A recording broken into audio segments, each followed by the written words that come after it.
செய்தியை பார்த்துட்டு அப்படியே பேசலாம். மதிமுக 4 தொகுதிகள் ஒதுக்கீடு செய்யப்பட்டிருப்பதா இப்போ தகவல் பார்க்குறோம். திமுக கூட்டணியில் மதச்சார்பற்ற முற்போக்கு கூட்டணியில் மதிமுகவுக்கு 4 இடங்கள் சட்டமன்ற தொகுதிகளில் போட்டியிடுவதாக, அதில் 3 தொகுதிகளில் உதயசூரியன் சின்னத்திலும், ஒரு தொகுதியில் மறுமலர்ச்சி திராவிட முன்னேற்ற கழகத்திற்கு ஒதுக்கப்படக்கூடிய சின்னத்திலும் போட்டியிடுவதென முடிவு செய்யப்பட்டிருக்குதுன்னு 2 தலைவர்களும் கையெழுத்திட்டு அறிக்கை வெளியாகி இருக்கிறது.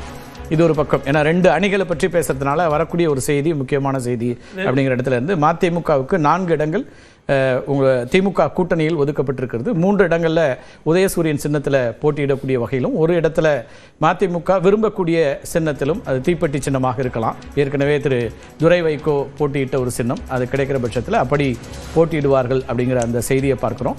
நம்ம தொடர்ந்து பேசலாம். இது ஒரு பக்கம். இதுவும் இன்னைக்கு விவாதத்திற்கான ஒரு புள்ளியாக இருக்கும் அப்படிங்கிற இடத்துல இருந்து. எஸ், நீங்க சொல்லுங்க. தேசிய ஜனநாயக கூட்டணி. அதே போல பிரதமர் இன்னொன்று சொல்லியிருக்காரு, ஏடிஎம் அப்படின்னு ஒரு வார்த்தையை யூஸ் பண்ணியிருக்காரு.